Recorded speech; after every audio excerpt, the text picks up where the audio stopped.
যে ব্যক্তি রোজা রাখতে পারে না, অর্থাৎ রোজা রাখার সামর্থ্য নেই, তিনি কি করবেন? গুরুত্বপূর্ণ এবং জীবন ঘনিষ্ঠ একটি বিষয়।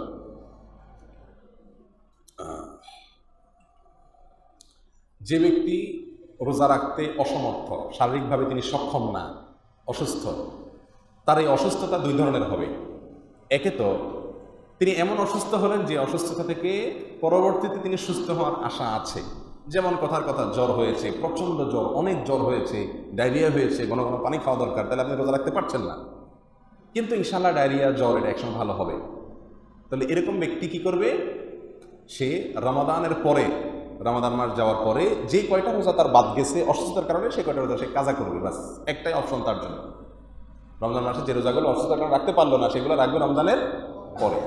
আর যে ব্যক্তি এমন অসুস্থতার কারণে রোজা রাখতে পারলেন না, যে অসুস্থতা থেকে আর সুস্থ হওয়ার কোনো সম্ভাবনা বা আশা নাই, যেমন বার্ধক্যজনিত রোগ, বয়স 70-80 আপ হয়ে গেছে, এখন তিনি না খেয়ে থাকতে পারেন না, অথবা এমন অসুস্থতা যে অসুস্থতা চিরকালের জন্য, এখান থেকে আর সুস্থ হওয়ার কোনো সম্ভাবনা নাই, এই লেভেলের যদি অসুস্থতা হয়, অর্থাৎ স্থায়ী অসুস্থতা হয়, তাহলে সেক্ষেত্রে তিনি তো রমজানের পরে আর যে কাজা করবেন সেই স্কোপও নাই।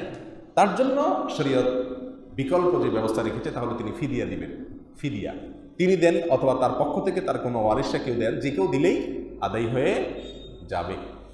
আর এই প্রসঙ্গে আল্লাহ সুবহানাহু ওয়া তাআলা কোরআনে কারীমে সূরা বাকারার 184 নম্বর আয়াতে বলেছেন, আউযু বিল্লাহি মিনাশ শাইতানির রাজীম, আইয়ামাম মা'দুদাত, রমাদান মাসের সিয়াম পালন করতে হবে নির্দিষ্ট দিনগুলোতে, অর্থাৎ গোটা মাস জুড়ে।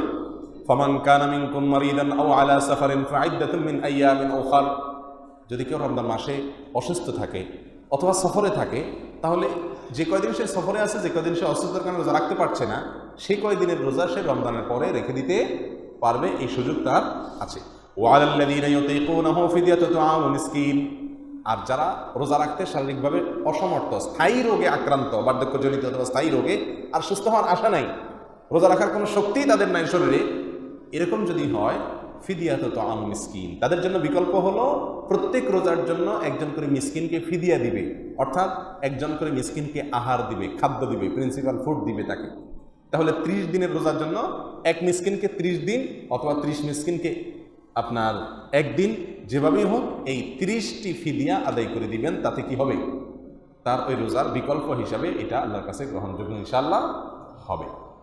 এই ফিদিয়ার পরিমাণ কি? যদি আপনি খাওয়ায় দেন সরাসরি, তাহলে তার পরিমাণের কিছু না, আপনি খাওয়াই দিলেন।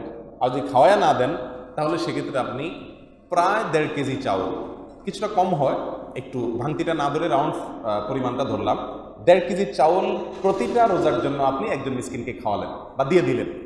শেখ হিসাবে 30 দিনের জন্য আসে 45 কেজি চাউল। 45 কেজি চাউল যদি আপনি মিসকিনকে দিয়ে দেন, একজনকে অথবা একাধিককে, তাহলে সেক্ষেত্রে আপনার ফিদিয়া আদায় হয়ে যাবে ইনশাআল্লাহ।